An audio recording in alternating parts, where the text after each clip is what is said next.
যত মহিলার আঙ্গুলে রিং পরানো তার চেয়ে বেশি পুরুষের হাতের মধ্যে রিং পরানো। Is it normal? Is it natural? এটা কোনো সিস্টেম না রে ভাই, যে আমার কাছে টাকা আছে আমি বুক চিরব সেখানে ঢুকাবো। এই হাতটাকে 70 বছর বাঁচার ক্ষমতা দিছিল, কিন্তু আমরা এটাকে নষ্ট করে ফেলছি। অনেকে আমরা সাহেব সেজে চামচ দিয়ে খাই। ভুল ভুল ভুল। মহান সৃষ্টিকর্তা আপনাকে আমাকে ধরা যাক 100 বছর বা 70 বছর হায়াত দিয়ে পাঠিয়েছেন, তাহলে 70 বছর চলার মতো হার্ট দেওয়ার দায়িত্ব তার ছিল, তিনি হার্টটা দিয়েছেন। সেই হার্ট কেন 40 বছর পর ব্লকেজ হবে? উনি আমাকে 70 বছর হায়াত দিলেন আর 70 বছর হার্ট দিবেন না, এটা হয় নাকি?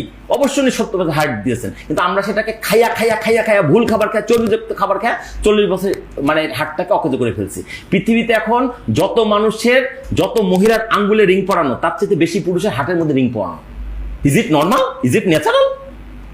এটা কোনো সিস্টেম না রে ভাই, যে আমার কাছে টাকা আছে আমি বুক চিরব সেখানে ঢুকাবো। এই হার্টটাকে 70 বছর বাঁচার ক্ষমতা দিছিল, কিন্তু আমরা এটাকে নষ্ট করে ফেলছি, আমরা এটাকে অনিয়ম করে ফেলেছি। তো আমাদের এই জিনিসগুলো বুঝতে হবে। খাবারের ভঙ্গিমার যে কথাটা বলছিলাম, খাবারটা প্রথমে দেখতে হবে, তারপর খাবারটা টাচ করতে হবে।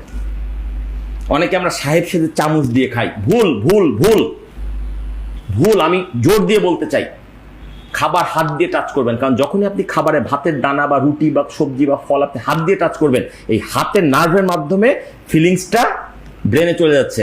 আগে চোখ দেখে এক প্রকার হজমের রস রেডি করছিল, এখন যখন হাতে টাচ করলেন খাবারটা, এটা আরো ফাইন টিউনিং হয়ে গেল। একটা কথা অনেক সময় বলে অনেকে যে হাত দিয়ে খেতে আরাম লাগে বেশি।